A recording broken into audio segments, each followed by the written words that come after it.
মানুষ একদিন নাটক করতে পারে, দুদিন নাটক করতে পারে, 4 দিন নাটক করতে পারে, 30 বছর ধরে কেউ নাটক করতে পারে না। বলো বাবাকে নিয়ে কোনো গসিপ নেই। এত মানুষের এত কথা, এত আর ওর পুরো কনসিকুয়েন্সটা মানে পুরোটাই একটা মানুষের উপর পড়ে। যেন অভিষেক ব্যানার্জিকে হাসি দিয়ে আক্রমণ করলো কোয়েল মল্লিক।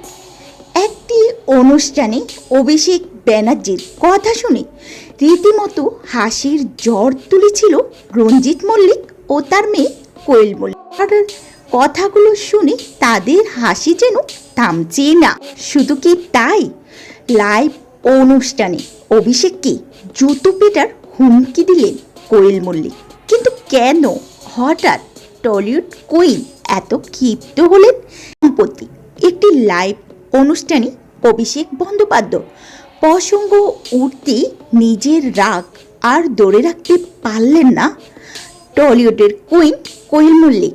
ক্ষোভের সুরে তিনি বলেন, এত এত দুর্নাম, এত এত কথা সব গিয়ে পড়েছে একটা মানুষের ওপর, আর সে হলো অভিষেক ব্যানার্জি। এখানে শেষ নয়, তৃণমূল কংগ্রেসের সাথে তার দূরত্বের আসল কারণও স্পষ্ট করে দেন কোয়েল।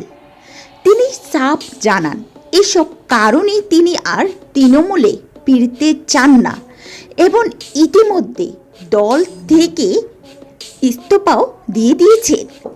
এছাড়াও অভিষেক ব্যানার্জির ওপর খুব উগরে দিয়ে লাইভে কোয়েল মল্লিক চরম হুঁশিয়ার দিয়ে বলেন, অভিষেক যদি এসব ব্যাপারে বেশি কথা বলে তবে জুতো পেটাতেও বাদ রাখব না। জনগণের ক্ষোভের কথা মনে করিয়ে দিয়ে অভিনেত্রী আরও যোগ করেন, জনগণ আমাকে পচা দিন ছুঁড়ে মেরেছে, অভিষেককে তো আর ছুঁড়ে মারেনি। কোয়েলের মুখে এমন মারাত্মক ও বিস্ফোরক সব মন্তব্য শুনে একদিকে যখন নেট পাড়া শোলগাল হয়ে গেছে, ঠিক তখনই বাবা রঞ্জিত মল্লিকের মুখে দেখা গেল চওড়া হাসি। মেয়ের এমন আক্রমণাত্মক রূপ দেখে যেন হাসি আর থামছিল না। আপনারা কোয়েল মল্লিকের কথার প্রসঙ্গে কি একমত?